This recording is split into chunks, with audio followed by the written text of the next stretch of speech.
here we have our dough that we put in the fridge last night, and now we're ready to shape it into balls. I'm gonna do 4, but you don't have to. You can just grab a 1/4 of the dough and bake it, and then you can leave this in the fridge for up to 7 days and take the bread whenever you need to. So to get started, we need a few things. Just a spoon to get all that dough out. I have a bench scraper to cut it into 4ths, but you can use a knife. You need some flour to shake on your work surface and also put on your hands. Just have a little bowl of flour on the side if you don't have something like this. You also need a sheet pan.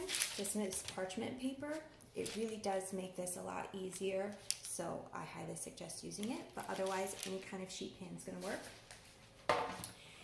Then you need some plastic wrap and some cooking spray to cover the balls while they rise. So let's get some flour on our work surface. You don't need a ton. You want to make sure that not too much flour gets into your dough. So I'm just going to scoop this whole thing out. All right. So now I'm going to cut mine into 4ths. Just eyeball it. It doesn't need to be perfect.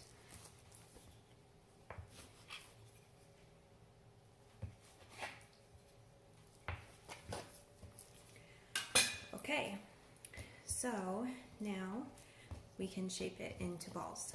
So first, what you want to do is you want to create a seam that's going to be on the bottom of your ball. So you want to just take 2 ends, squish them together, the other 2 ends, just squish them together the best that you can. Make sure you got enough flour down so it doesn't stick, and then you just set it aside. So we're going to do all 4 of these.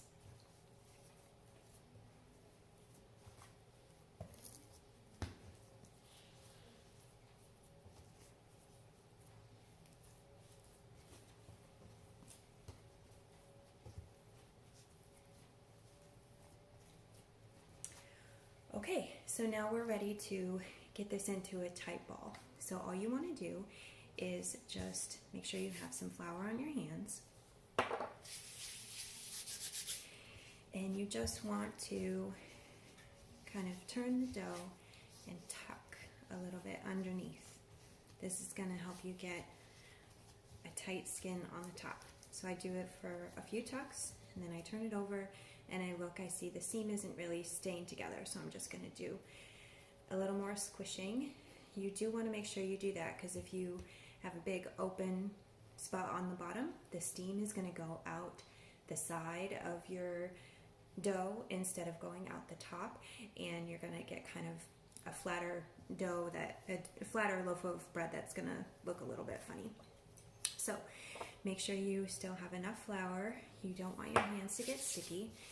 And just going to keep turning and tucking until I see that it's getting smaller. It's getting really tight on the top.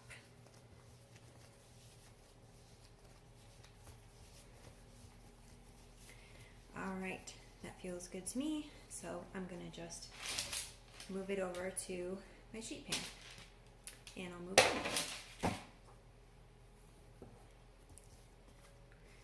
Sometimes these little air bubbles appear on the top as you're doing this shaping. Just pop them. Again, making sure nothing is sticking.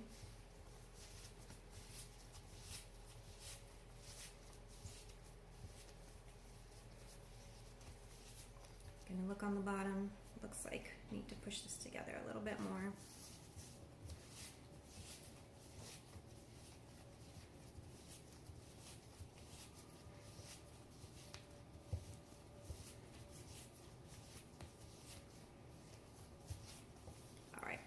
One's good.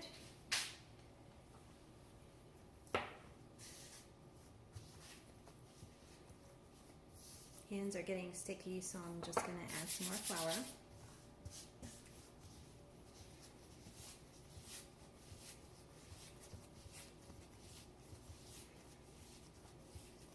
Give it a check. Get that seam together.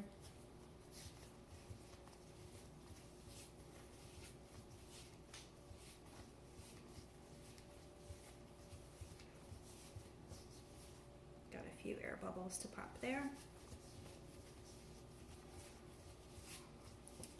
And that one's good to go. And here's our last one.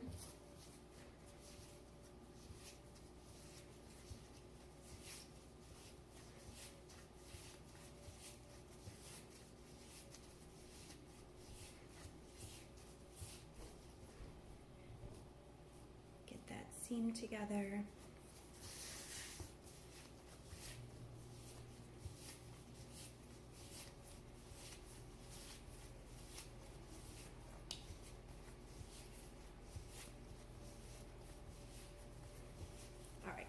That one's good. So now we need to cover the dough while it sits for 1 hour to rise up to room temperature. So all you need for this is just some plastic wrap.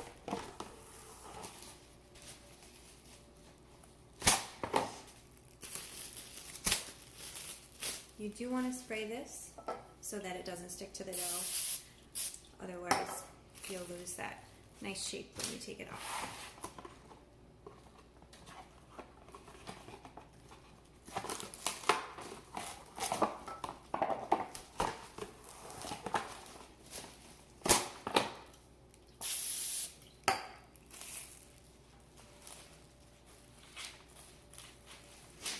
Okay, it's going to take about 1 hour for these to get up to room temperature. A half an hour in, you should turn on your oven to 450 degrees so it can be heated up and ready when you need to put these in the oven. You also want to put a pan, a stainless steel or cast iron pan on the very bottom rack of your oven. We're going to fill that with water so that we can create some steam in our oven when we bake these.